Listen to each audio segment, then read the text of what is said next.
Da, mi smo već rekli da napravili smo ta testiranja uvodna koja su pokazala jednostavno da ekipa je trenutno na nivou koji smo mi htjeli da bude prošle zime.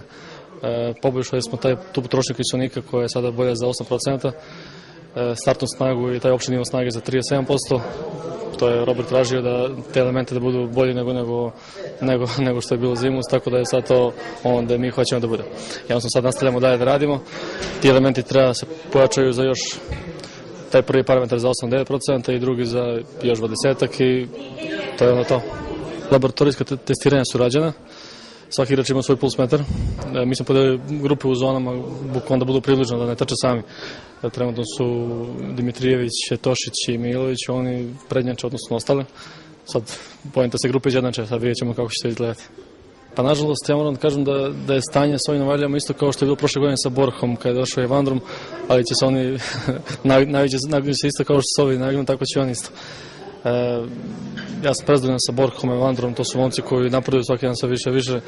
Moram pomenuti mlađe, Filip Janković, Čaušić, Žule, sve momci, stvarno ja sam s njima prezadovoljan i iznenađen.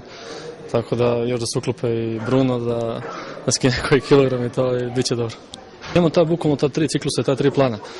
Te prvi 6 mjeseci je završeno, tu je bio cilj da se samo nivo ekipe podigne na jedan viši nivo. Sad dolazimo na jedan period koji je za nas dosta specifičan, što znači da idemo sada da povećamo agilnost i hitrinu ekipe. Robert je tražio u samom trenutku da ekipa podsjeća na španske ekipe koje su brze, hitre, agilne i ima dosta tehničkih, taktičkih elementa koji mogu odgovaraju sa fizičkim zahtjevima. Tako da ja sam mogu da kažem da je ekipa na fizičkom nivou ekipa će izgledati kao što treba izgledati, kao što Robert zamislio. Tako da su pripreme sad dosta drugačije koncipirane. Ovih 5-6 dana je prošlo dugi trčanja, sad više ne radimo to, nego samo se kreće kao ubrzanju, hitrini i ostale momente koji su bitni za šefa.